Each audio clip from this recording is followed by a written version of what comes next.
can you explain the fans actually being a part of the rolling out of the name and the colors and the crest? Tell me how that's all going to work, even though they actually can't be there, but they can actually be a part of it. Right. So pre-COVID, we were going to have an event downtown with 2,000 people attending, and certainly that had to change. So yeah, our marketing team was fantastic. Started to get creative and said, well, we can, just because we can't have physical fans, we can have pictures of fans. And so hence was the idea hatched of send a picture. We'll make a cardboard cutout of the 750 people that we can, and strategically place them around the arena so it looks like we have fans physically there. But I think what we're really looking forward to is that people tune in virally, or virtually, I guess is the right one, so that we can go ahead and share all of our good news with everybody.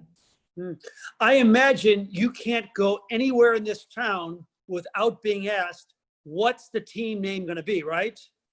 Well, I actually don't go anywhere much anymore, but to your point, a couple of times, yes. And it's really been more my friends, they're like, how could you keep it quiet for so long? But, people throughout the pandemic were very excited that I would say, we can't wait for when the time's right, the name, the crest, the colors. And so it's been an exciting couple of months for us. Certainly respectful of everything going on, but we're really excited to be able to have the opportunity to finally share all the hard work. How many people actually know the name of the team? Well, I would have to say, it's tough because I don't know how many people at MLS have been involved. I would say here locally, there's very few because we were very clear that you will not be told the name. So does your husband even know? Yes. Well, the family knows and the ownership group knows. So he was part of the voting process. But that's about the extent of it. All right. How about the news last week that you're going to delay the start of the MLS for the Lou squad another year to 2023? Your reaction to that? We had been working with MLS. It was, a decision they made. We collectively agreed with them. And at first, it's hard to hear it. You were so excited about 2022, but when we really took a look at, unfortunately, everything going on, the uncertainty in the collective sports world, better than I do how, what that really could have played out.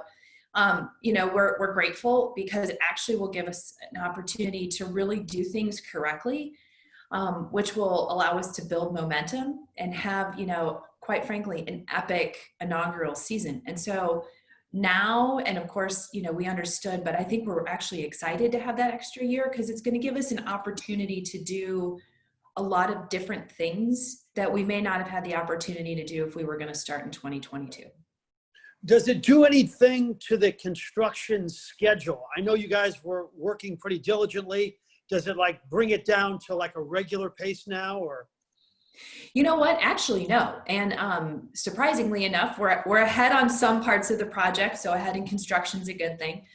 But no, everything right now is on pace. Of course, like I said, it's a construction project, so there might be some unforeseen delays, but we are still anticipating a mid-2022 completion date. It's also unique. I believe, and I may be mistaken, that you're the only one in the MLS that will have practice facilities, the actual stadium, and then office facilities all in one. Correct. We are. Yeah. Tell me a little bit about how excited you are about the structure of it all, because let's face it, we've just seen, some of the drawings, just how amazing it's going to end up being. Yes. I think one of the things is when we said we wanted a district, we wanted something more than just a stadium.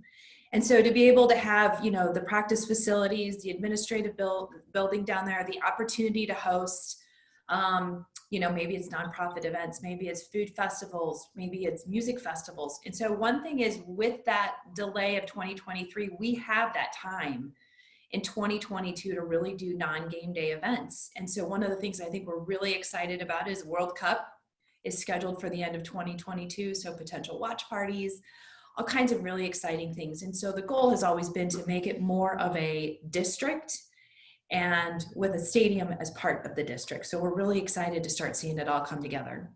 how close are you to naming a coach and then a front office executive to run the franchise? So given the current situation, we sort of put hiring on a freeze because we just didn't know. We didn't know what we were going to need and what the future was going to look like. So I'm really excited to announce we're back hiring again those key executive positions, including this chief sporting officer, which we hope to have, I would say, in the next couple of months.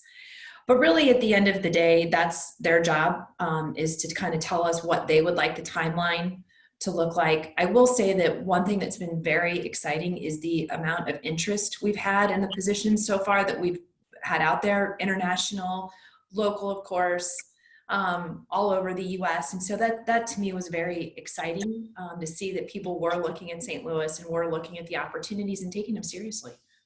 Since you're not going to actually be able to play MLS soccer there until 2023, what if the facility is completed? Will there be other sporting events played there before you actually play your first MLS game?